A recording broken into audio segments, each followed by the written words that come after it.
அஸ்ஸலாமு அலைக்கும் வரஹ்மத்துல்லாஹி வபரகாத்துஹு. அல்ஹம்துலில்லாஹ், இறைவனுடைய அருளால் நம்ம குரானை ஓதிட்டு வரோம். சூரா யூசுஃப் நம்ம ஓதணும். 24 வசனங்கள் வரைக்கும் நம்ம பார்த்துருக்கோம். எப்படி யூசுஃப் அலைஹிஸ்ஸலாம் தங்களுடைய சகோதரர்களாலேயே துரத்தி அடிக்கப்பட்டாங்க. அவங்க கொண்டு போய் எந்த அளவுக்கு வன்மம் இருந்தால் தூக்கி கிணத்துல வீசியிருப்பாங்க பாருங்கள். ஸோ கிணத்துல வீசிட்டு அப்பாட்ட ஒன்றுமே பண்ணாத மாதிரி நாடகம் போட்டாங்க.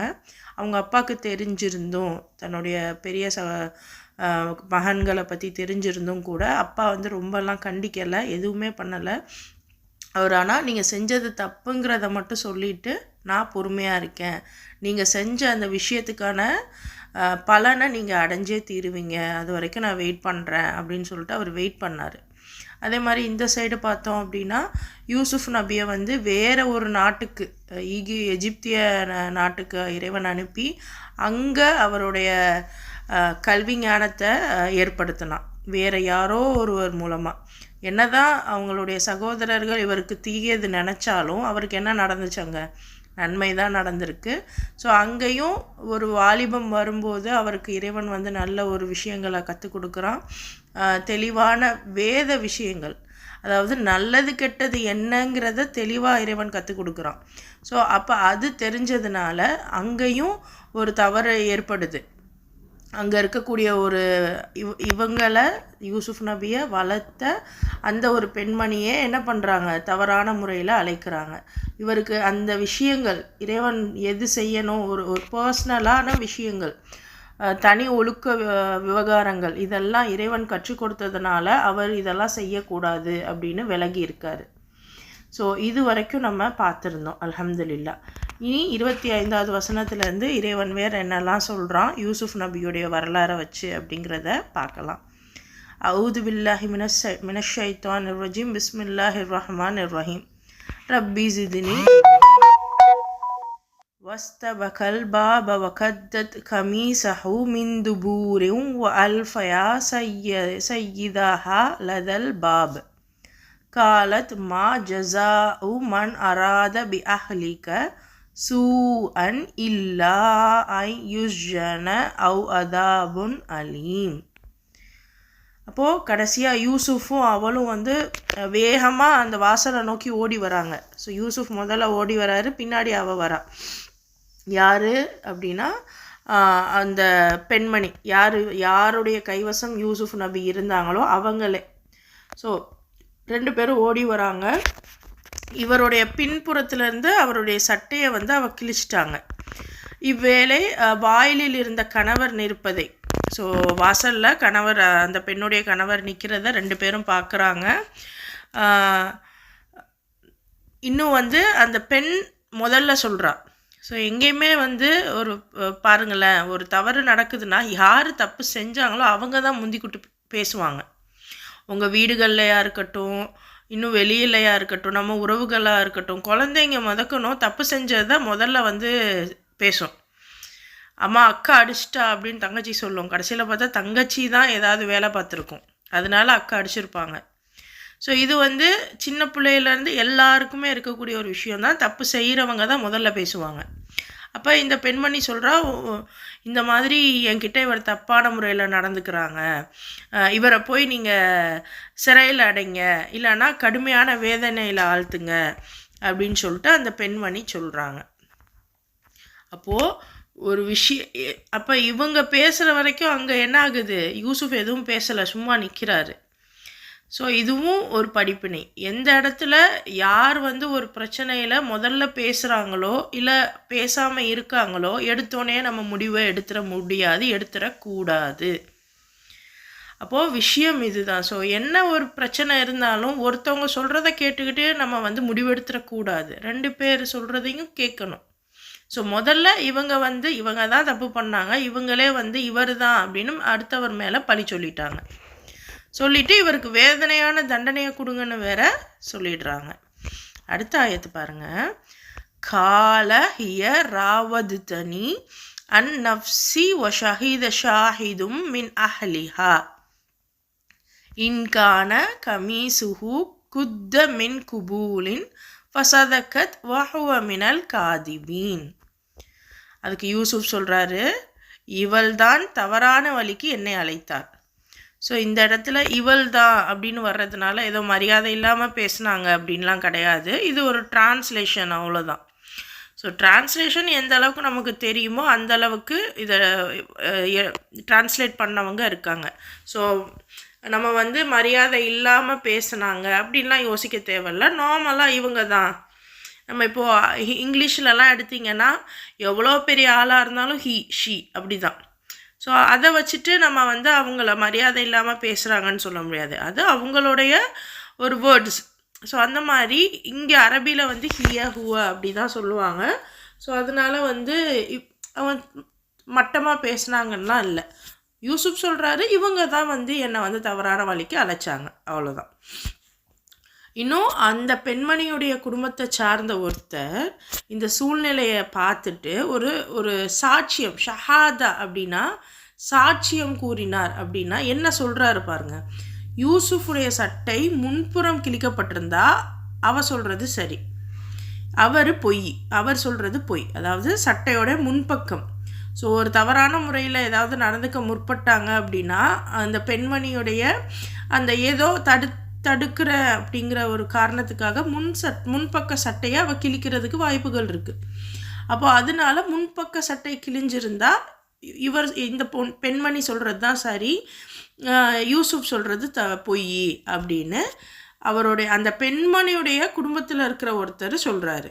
அப்போது சாட்சியம்ங்கிறது என்னன்னா, நான் பார்த்தேன், நான் பார்க்கல, இது மட்டும் சாட்சி கிடையாது. ஏன்னா இங்கே பாருங்கள், ஷஹாதன் தான் வருது. அப்போது அந்த ஷாஹித்னா என்ன, ஷஹாதத்னா என்ன அப்படின்னா, இருக்கக்கூடிய சூழ்நிலையை பார்த்து அது இந்த சூழல் இருந்தால் இதனுடைய விளைவு இதுதான், வேறு சூழல் அதாவது சூழல் என்னவோ அதனுடைய விளைவு இது அப்படிங்கிற அந்த ஜட்ஜ்மெண்டல் கொடுக்கணும். ஸோ இதுக்கு பேர் தான் ஷஹாதத்.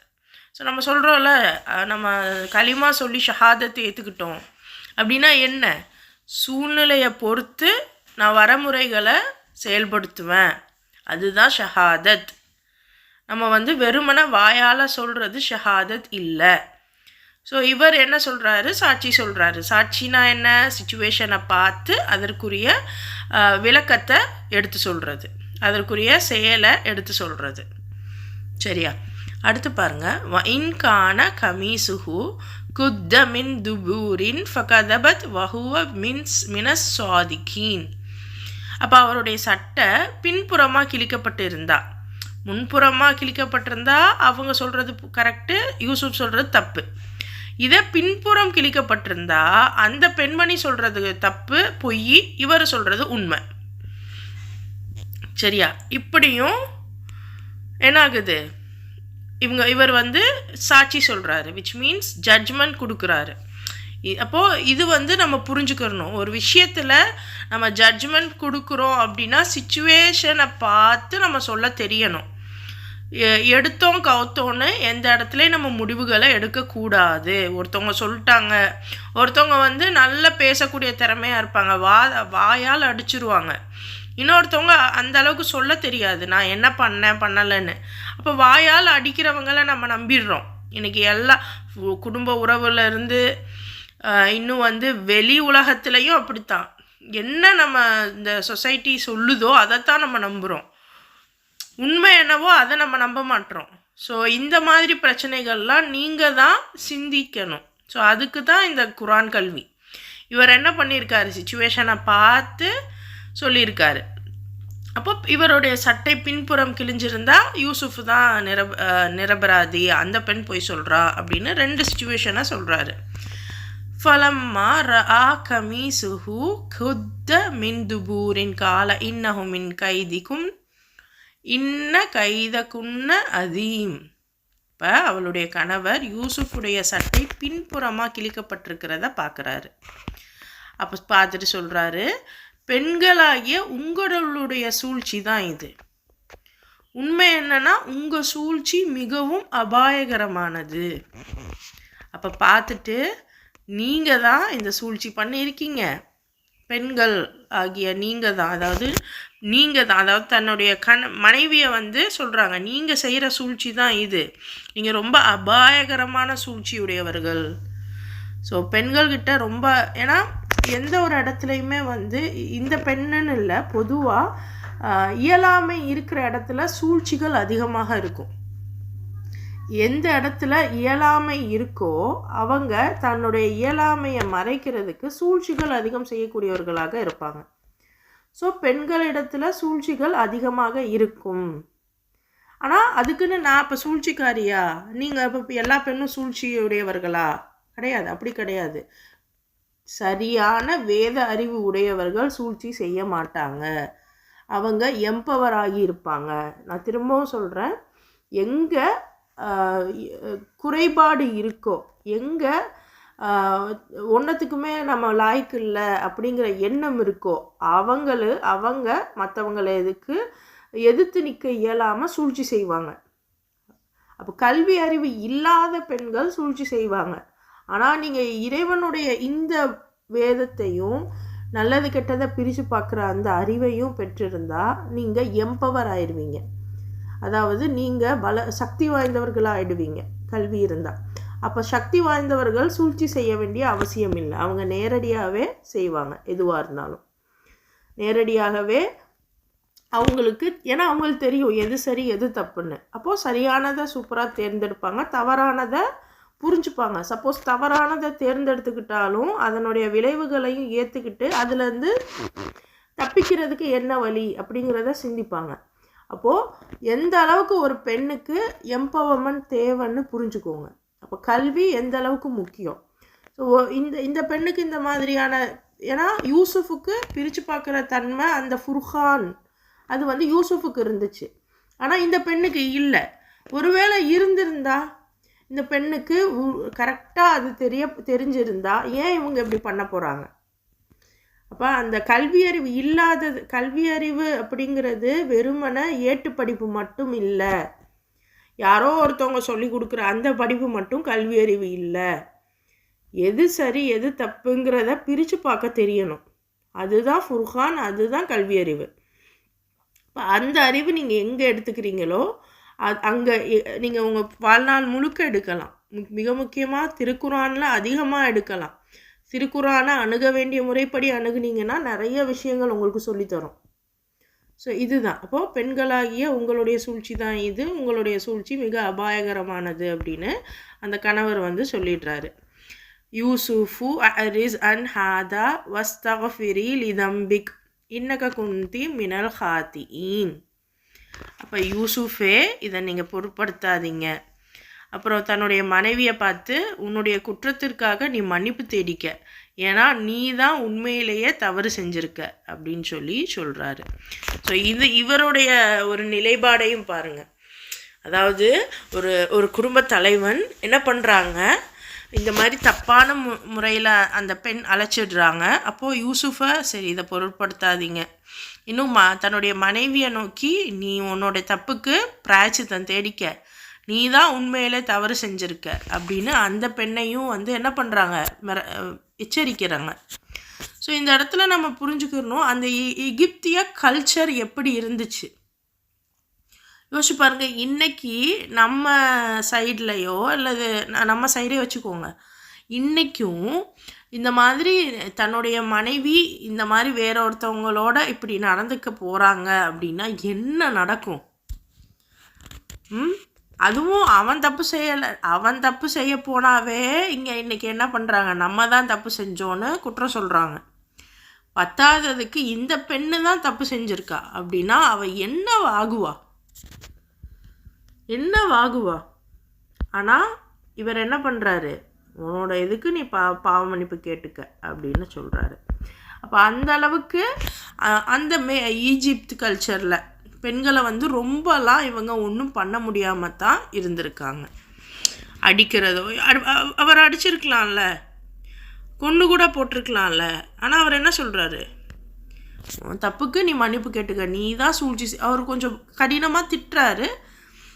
எந்த மாதிரி திட்டியிருப்பாருன்னு அவரே அறிவார், அல்லாவே அறிவான். நம்ம குரான் வழியாக பார்க்குறதுனால இந்த வசனங்கள் மட்டும்தான் நமக்கு தெரியுது. ஸோ எச்சரிக்கை மட்டும் செய்கிறாரு. அப்போது இயல்பாக அந்த சைடில் இருந்த பெண்கள் எப்படி இருந்திருக்காங்க பாருங்கள். ஒரு நாகரிகமற்ற, ஒரு நல்லது கெட்டது தெரியாத பெண்களாகத்தான் இருந்திருக்காங்க. அது இன்னொன்று, அன்னைக்கு இருந்த கல்ச்சர் இதை வந்து என்ன பண்ணுது, மூடி மறைக்குது. யூசுஃபை பொருட்படுத்தாதீங்க அப்படின்லாம் சொல்கிறாங்க. ஸோ இதெல்லாம் நமக்கு புரிஞ்சுக்க வேண்டிய விஷயங்கள். ஸோ அங்கே அவங்க கல்ச்சர் எப்படி இருந்திருக்கு பாருங்கள். அதே மாதிரி இது ஆண்களுக்கும் ஒரு இதுவாக இருக்குது. அப்போது அது என்ன சொல்கிறது, தன்னுடைய வேலைக்காரனையும் அவர் கரெக்டாக இது பண்ணுறாரு, மன்னிப்பு கேட்குறாரு வேலைக்காரன்ட்டையும், இந்த பெண்ணையும் வந்து மன்னிப்பு கேட்க சொல்கிறாரு. ஸோ அதை வந்து நம்ம புரிஞ்சுக்கிடணும். அடுத்து பாருங்கள், வகால நிஸ்வத்துன் ஃபில் மதீனத்திம் ரஅத்துல் அசீசி துராவிது ஃபதாஹா அன் நஃப்சிஹ் கத் ஷகஃபஹா ஹுப்பா இன்னா லனராஹா ஃபீ ஸலாலிம் முபீன். அப்போ நகரத்தில் உள்ள பெண்கள் தமக்கிடையே பேசிக்கொள்ளலாயினர். அஜீஸுடைய மனைவி தன்னிடம் அடிமையாய் உள்ள இளைஞரிடம் தகாத முறையில் நடந்திட முயன்றிருக்கிறாள். ஸோ இந்த இடத்துல பாருங்கள், அஜீஸுடைய மனைவின்னு வருது. அப்போ அஜீஸ்னால் யார்? இப்போ தான் யாருக்கிட்ட நம்ம யூசுஃப் நபி வந்து இருந்தாங்கங்கிறது தெரிய வருது. அஜீஸ்னால் யாருன்னா ஒரு அதிகாரி. லைக் இங்கே இப்போ நம்ம இருக்கும்போது போலீஸ் ஆஃபீஸர், மிலிட்ரி ஆஃபீஸர், இன்னும் ஐஏஎஸ், ஐபிஎஸ் இப்படிலாம் நம்ம சொல்கிறோம்ல. ஸோ ஒரு ஐஏஎஸ் எந்த அளவுக்கு ஒரு மிக தகுதி வாய்ந்த ஒரு அதிகாரமோ அந்த மாதிரி ஒரு அதிகாரத்தில் இருக்கக்கூடியவர் அஜீஸ். அப்போ அரசு அதிகாரத்தில் இருக்கக்கூடிய அவர். அப்போ யூசுஃப் நபி யார்கிட்ட இருந்திருக்காரு? அரசு அதிகாரியோட இருந்திருக்காரு. அப்போ அவர்கிட்ட அவர் என்னென்ன விஷயங்கள் கற்றுருப்பார் இல்லையா? ஸோ அதெல்லாம் நம்ம புரிஞ்சுக்கணும். அப்போ இந்த பெண்கள் காலங்காலமாக பெண்கள் புறம் பேசிக்கிட்டு இருந்திருக்காங்கங்கிறது நல்லா தெரியுது. சுப்ஹானல்லாஹ். எந்த பெண்கள் புறம் பேசுவாங்கங்கிறதும் தெரிஞ்சுக்கோங்க. எந்த பெண்ணுக்கு சரியான கல்வி அறிவு புகட்டப்படலையோ, நல்லது கெட்டது தெரியலையோ, அந்த பெண் தான் புறம் பேசுவாள். சரியான கல்வி இருக்கும்போது, நல்லது கெட்டது தெரியும் போது அந்த பெண்ணுக்கு புறம் பேச வேண்டிய அவசியம் இல்லை. ஸோ எந்த பெண் சக்தி வாய்ந்தவளாக இருக்கிறாளோ அவள் தேவையற்ற விஷயங்களை செய்ய மாட்டா. ஸோ அந்த ஒரு எம்பவர்மெண்ட் தான் குர்ஆன் நமக்கு கொடுத்துக்கிட்டு இருக்கு. அப்போது இந்த நகரத்தில் உள்ள பெண்கள் எல்லாம் அவங்களுக்குள்ளே பேசிக்கிறாங்க. இந்த மாதிரி அஜீஸுடைய மனைவி ரொம்ப இந்த மாதிரி இப்போ அவங்க கூட இருந்த அடிமையாக இருந்த அவங்கக்கிட்ட வேலை பார்த்த ஒரு இளைஞன்ட்டையே தப்பான முறையில் நடந்துக்க முயற்சி செஞ்சுருக்கா. இன்னும் வந்து அவன் மீது உள்ள அந்த மோகம் வந்து அவளை நிதானம் விளக்க செஞ்சிருச்சு. உண்மையிலேயே அவள் வந்து ஒரு ஓப்பனான ஒரு தப்பை செஞ்சிட்டா அப்படின்னு சொல்லிட்டு இவங்க வந்து ரொம்ப நல்லா பேசுகிறாங்க.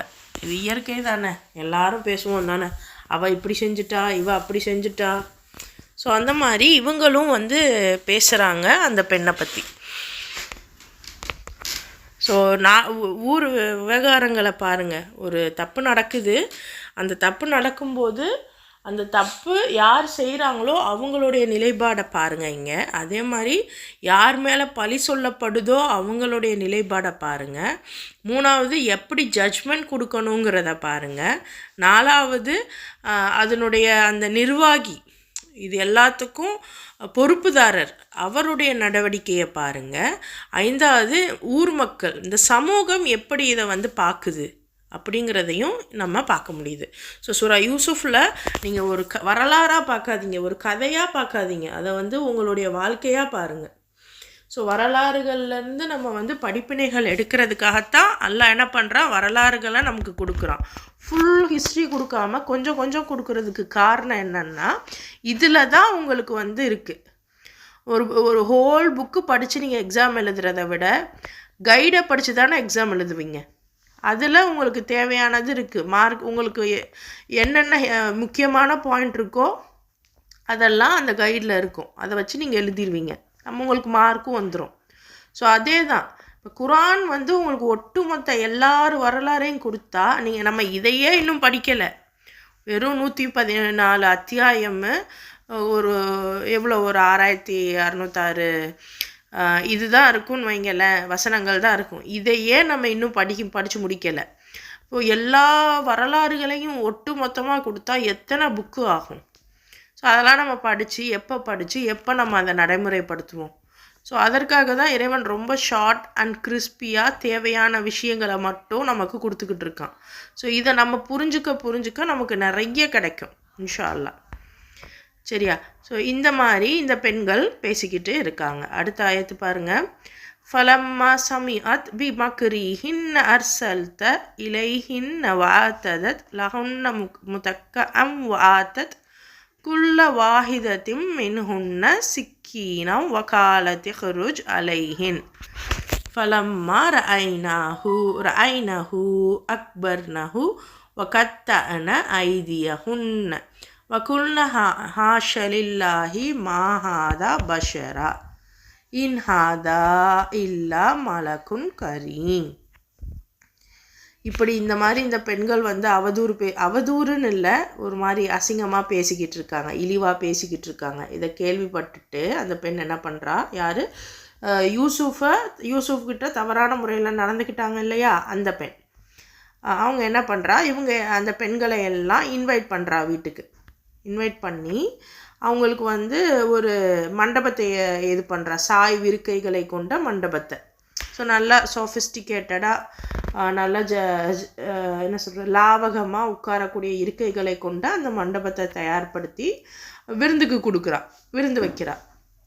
ஸோ அவங்க ஒவ்வொருத்தருக்கும் ஒரு கத்தியை கொடுத்து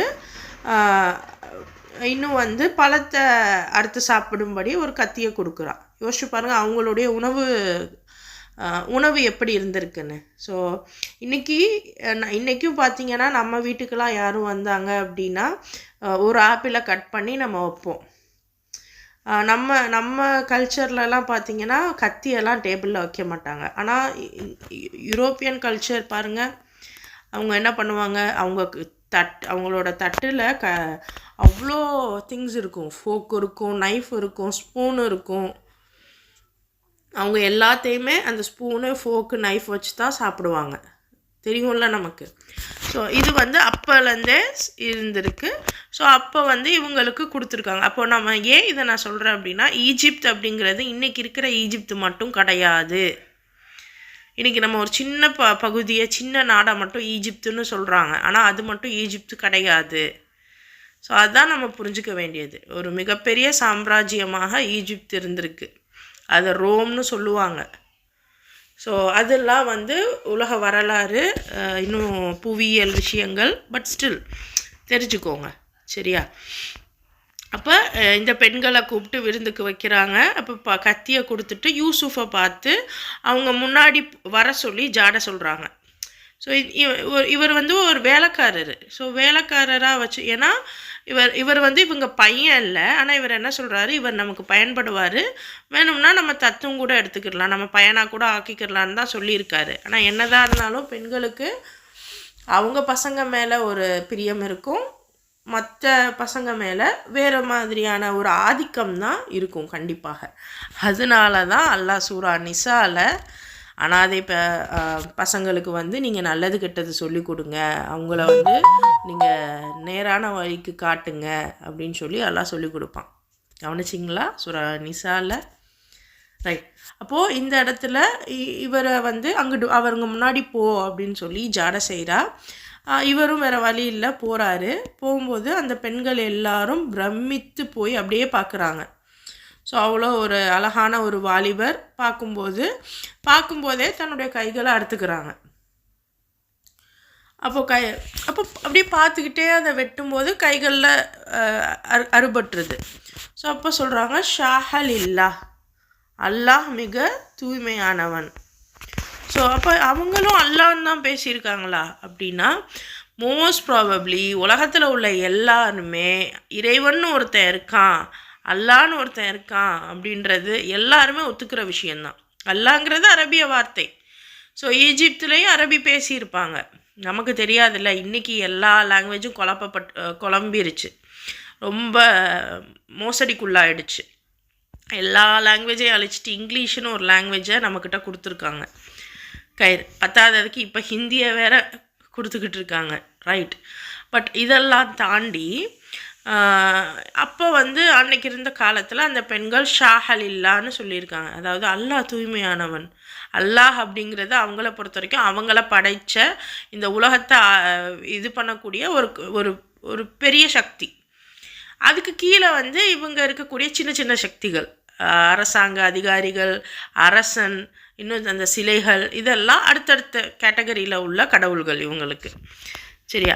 ஸோ இந்த மாதிரி இவங்க இது பண்ணுறாங்க. பார்த்துட்டு இவங்க சொல்கிறாங்க, இவர் மனுஷனே இல்லை, இவர் வந்து ஒரு வானவர், இவர் வந்து சிறப்புக்குரிய ஒரு வானவர் அப்படின்னு தங்களையே மறந்து சொல்லக்கூடியவர்களாக ஆகுறாங்க. ஸோ அந்த அளவுக்கு இப்போது இந்த மாதிரி சமூகம் நம்மளை பேசுது, அந்த சமூகத்துக்கு விஷயத்தை புரிய வைக்கணுன்ட்டு அந்த பெண் என்ன பண்ணுறா பாருங்க. ஸோ இதுதான் விஷயம். அதே மாதிரி இன்றைக்கி நம்ம ஒரு சூழலை யோசிக்காமல் மற்றவங்களுடைய விஷயத்தை அபாண்டம் பண்ணி சொல்கிறோம். இவ அப்படி, இவ இப்படி, இதெல்லாம் நம்ம சொல்கிறோம். ஆனால் அவங்க சூழல் நமக்கு தெரியுமா?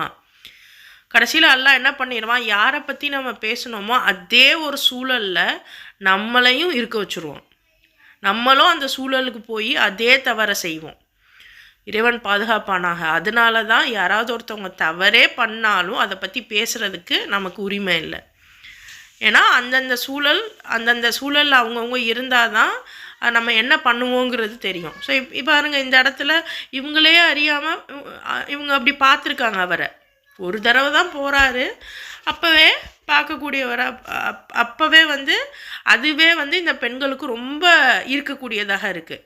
அப்போ ஃபுல்லுமே இவங்க கூடயே இருக்காரு அப்படின்னா இந்த பெண்மணியோடைய மனசு எவ்வளோ, ஏன்னா இவங்களுக்கு தெரியாது, தெரியுதோ தெரியலையோ இருந்தாலும் இவங்க மனுஷி தானே, அவங்களுக்கு ஒரு மனசில் அந்த பகுத்தறிவுன்னு ஒன்று இருக்கும் தானே. எல்லா மனுஷங்களுக்கும் 6th சென்ஸ் இருக்கும். ஸோ கண்டிப்பாக இவங்களுக்கும் இருந்திருக்கணும். ஆனால் இவங்க வந்து அந்த இடத்துல மற்றவங்களையும் இருத்தி பார்த்துட்டாங்க, மற்றவங்களும் இப்படி தான் இருக்காங்க. ஸோ இது வந்து நமக்கு ஒரு பாடம்.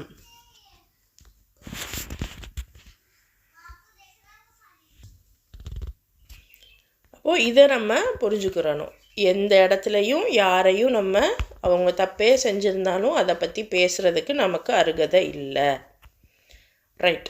அடுத்து பாருங்கள், காலத் ஃபதாலிகுன்னல்லதி லும்துனன்னி ஃபீஹ் வலக்கத் ராவத்ஹு அன் நஃப்ஸிஹி ஃபஸ்தஅஸம் வல இல்லம் யஃப்அல் மா ஆமுருஹு லயுஸ்ஜனன்ன வலயகூனம் மினஸ் ஸாகிரீன். அப்போ மன்னருடைய மனைவி சொல்கிறா. ஸோ இந்த இடத்துல இது மன்னருடைய மனைவின்னு இல்லை, அஜீஸ். ஸோ இன்னும் செக் பண்ணிக்கிறோம். இங்கே பாருங்கள், காலத் ஃபதாலிகுன்னல்லதி, சரியா? ஸோ அந்த பெண்மணி தான் சொல்கிறா, மன்னருடைய மனைவின்னு இங்கே இல்லைம்மா, பார்த்துக்கிறேங்க.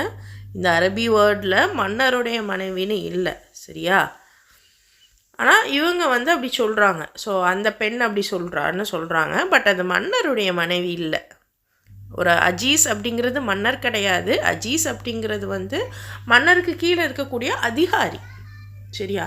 ஸோ இப்படி அப்போ குரானில் உள்ளது தப்பா, டிரான்ஸ்லேட் பண்ணியிருக்கிறது தப்பா அப்படின்லாம் யோசிக்க வேணாம்.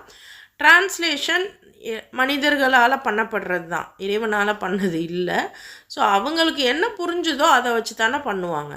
ஸோ அதை பற்றி நீங்கள் ரொம்ப யோசிக்க வேணாம். இது வந்து அஜீஸுடைய மனைவி, ஓகே.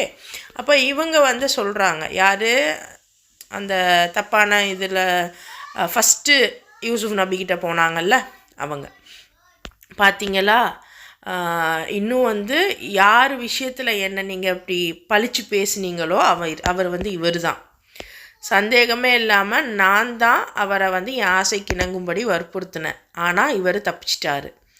நான் சொல்கிறத கேட்டு இவர் நடக்கலை அப்படின்னா கண்டிப்பாக சிறையில் அடைக்கப்பட்டு சிறுமைக்குள்ளாவார் அப்படின்னு சொல்கிறாங்க. ஸோ அது மன்னருடைய அந்த அஜீஸுடைய மனைவி சொல்கிறா, பார்த்தீங்களா, நீங்கள் யாரை வச்சு என்னை வந்து இவ்வளோ இழிவுபடுத்துனீங்களோ அந்த மனுஷர் இவர் தான். ஆமாம், நான் தான் அவரை வந்து வற்புறுத்தினேன். ஆனால் இவர் அன்னைக்கு தப்பிச்சிட்டாரு.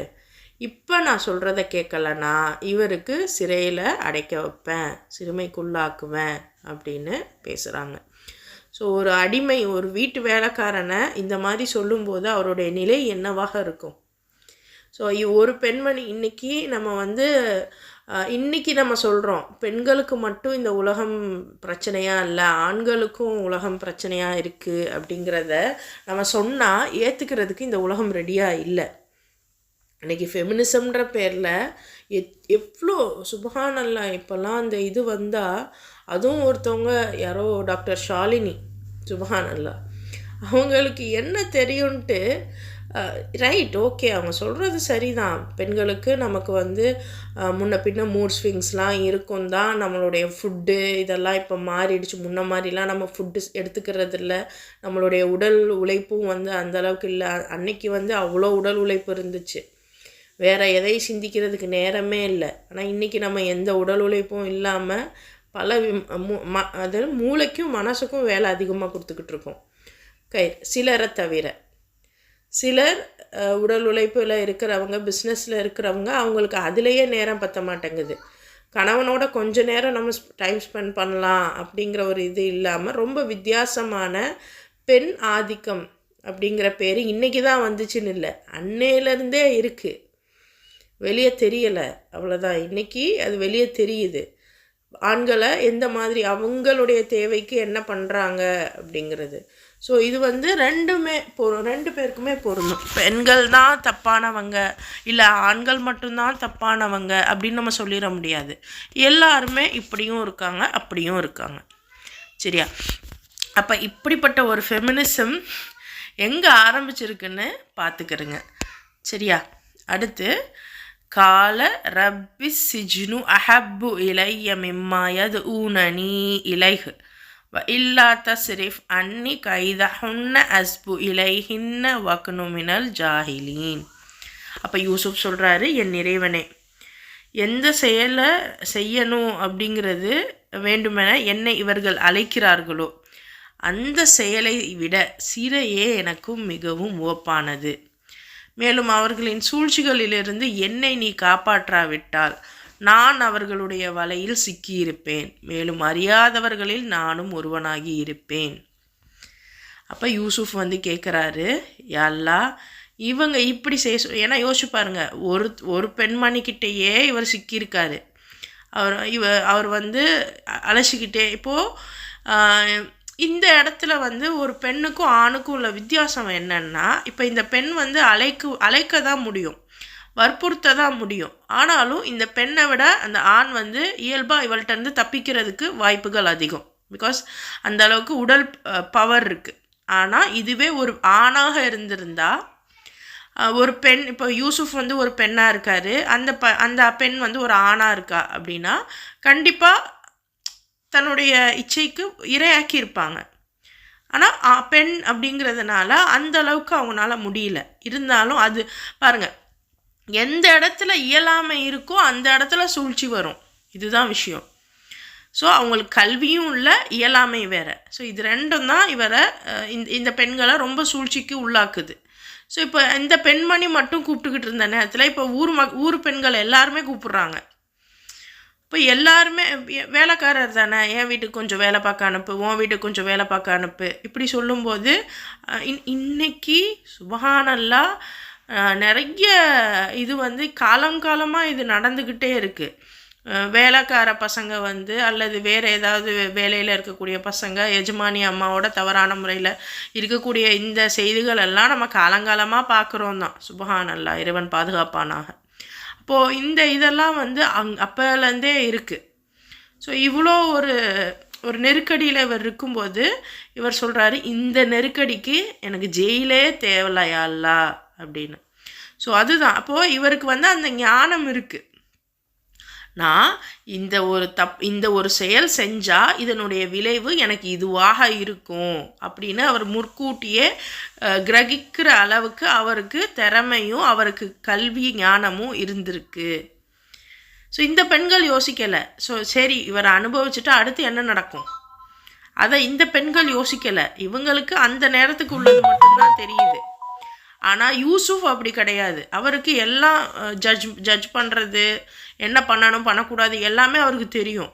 ஸோ அவர் என்ன பண்ணுறாரு, இந்த பெண்களோடு நம்ம போயிட்டா நம்மளுடைய நிலை எவ்வளோ இழிவாக போயிடும், அவர் தெரியாமல் இல்லை. ஸோ அவருக்கு என்ன, இந்த மாதிரி பண்ணால் நார்மலாக யோசிச்சு பாருங்க. இந்த மாதிரி இருக்கும்போது இந்த மாதிரி ஒரு வேலையால் இதுக்கு இவங்க பயன்படுத்துகிறாங்க அப்படின்னா, அந்த பெண்கள் மத்தியில் இவர் ரொம்ப ஒரு இன்றைக்கி அதான ஒரு ஃபேண்டஸியாக இருக்குது. ப்ளே பாய் அப்படிங்கிறது தானே ஒரு மிகப்பெரிய அந்தஸ்தாக இன்றைக்கி நம்ம பசங்க நினைக்கிறாங்க. ஒரு பெண்ணுக்கிட்ட பேசினால இல்லை 2 பெண்ணுக்கிட்ட பேசினாவே செம்ம கெத்துன்னு நினச்சிக்கிட்டு இருக்காங்க. ஆனால் யூசுஃபுக்கு தெரியும், இவங்கக்கிட்ட நம்ம கொஞ்சம் அப்படி இறங்கி போனால் கடைசியில் நம்ம எவ்வளோ கேவலமான நிலைக்கு போவோன்னு அவருக்கு தெரிஞ்சிருக்கு, அவர் சிந்திச்சிருக்காரு. அதனால தான் இந்த இடத்த விட எனக்கு ஜெயிலே மேலியா அல்லா அப்படின்னு துவா பண்ணியிருக்காரு. ஸோ இன்னும் அதுதான், நீங்கள் எனக்கு யா அல்லா நீ இந்த கல்வி எனக்கு சொல்லித்தரலைன்னா நானும் இந்த வலையில் சிக்கியிருப்பேனே அப்படின்னு அவர் கேட்குறாரு. அவர் சொல்கிறாரு, அவரும் ஒரு மனிதர் தான், அவருக்கும் இந்த கல்வி இறைவன் இந்த ஃபுர்கானை கொடுக்கல, நல்லது கெட்டது என்னன்னு சொல்லி கொடுக்கலன்னா அவரும் தவறிழைச்சிருப்பார். ஸோ இப்போ அவருக்கு தெரியுது எது நல்லது எது கெட்டதுன்னு. அதனால தான் இந்த கெட்ட விஷயத்துலேருந்து தவிர்த்துக்கிறதுக்கு வேறு கடினமான சூழலுக்கு போக அவர் ரெடியாக இருக்கார். சுப்ஹானல்லாஹ். ஃபஸ்தஜாப லஹு ரப்புஹு ஃபஸரஃப அன்ஹு கைதஹுன் இன்னஹு ஹுவஸ் ஸமீஉல் அலீம். அப்போ அவருடைய இறைவன் அவரோட பிரார்த்தனையை ஏற்றுக்கிட்டு அப்பெண்களின் சூழ்ச்சிகளிலிருந்து அவரை காப்பாற்றினான். தினமாக அவனே அனைத்தையும் செவியுறுபவனாகவும் அறிபவனாகவும் இருக்கிறான். அப்போது அவருடைய பிரார்த்தனை, ஜெயிலையாவது என்ன போற்றியா அல்லா அப்படின்னு கேட்ட அந்த பிரார்த்தனையை அல்லாஹ் என்ன பண்ணுறான், செய்கிறான், அவருக்கு ஜெயிலுக்கே அனுப்புகிறான். அப்போது இதன் மூலமாக இந்த பெண்களுடைய சூழ்ச்சியிலிருந்து இவர் காப்பாற்றப்படுறாரு. ஸோ நிச்சயமாக அல்லாஹ் எல்லாத்தையும் கேட்குறான், எல்லாத்தையும் அறிபவனாக இருக்கிறான். அதுதான் முதல்ல அண்ணன் தம்பிமாரோட சூழ்ச்சியால் வேணுண்டே கொல்லணும்னு நினச்சவங்க கடைசியில் இந்த மாதிரி தூக்கி போட்டு போனாங்க. அடுத்து இங்கே வளர்த்தவங்களுடைய சூழ்ச்சி. ஸோ இதான் அண்ணன் தம்பிக்கும் அறிவு இருந்திருந்தா தம்பி அப்படி பண்ணியிருக்க மாட்டாங்க, அவங்களுக்கும் அங்கே அறிவு இல்லை. இங்கே இந்த பெண்ணுக்கும் அறிவு இருந்திருந்தா இந்த பெண்களுக்கும் அறிவு இருந்திருந்தா அறிவு அப்படிங்கிறது விளைவு என்ன ஆகும், ஒரு செயலை நான் செஞ்சால் அதனுடைய விளைவு என்ன ஆகும் அப்படிங்கிறத நான் தெரிஞ்சுக்கிறணும்.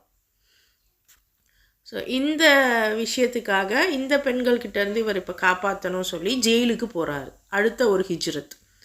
அவர் வெளிநாட்டில் மட்டும் போய் கல்வி படிக்கலை, ஜெயிலுக்கு போயும் கல்வி படிச்சிருக்காரு. இன்றைக்கி நம்ம யாரெல்லாம் ஜெயிலுக்கு போனவங்க, வெளிநாட்டில் போய் படிச்சுட்டு வந்தவங்க, இந்த வீரர் அந்த வீரர்னு சொல்கிறோமோ, அது எல்லாத்தையும் விட மிகச்சிறந்த வீரர் யூசுஃப் நபி. இவரை பற்றி நம்ம ஏதாவது பேசியிருக்கோமா, சொல்லியிருக்கோமா, குழந்தைங்க கிட்ட வீர வசனங்கள் பேசியிருக்கோமா அப்படின்னு சிந்திச்சு பாருங்கள். இன்ஷா அல்லாஹ் மீதி வசனங்களை மீதி ஆயத்துக்களை இன்ஷா அல்லாஹ் நாளைக்கு நம்ம பார்க்கலாம். அஸ்ஸலாமு அலைக்கும் வரஹ்மத்துல்லாஹி வபரகாத்துஹு.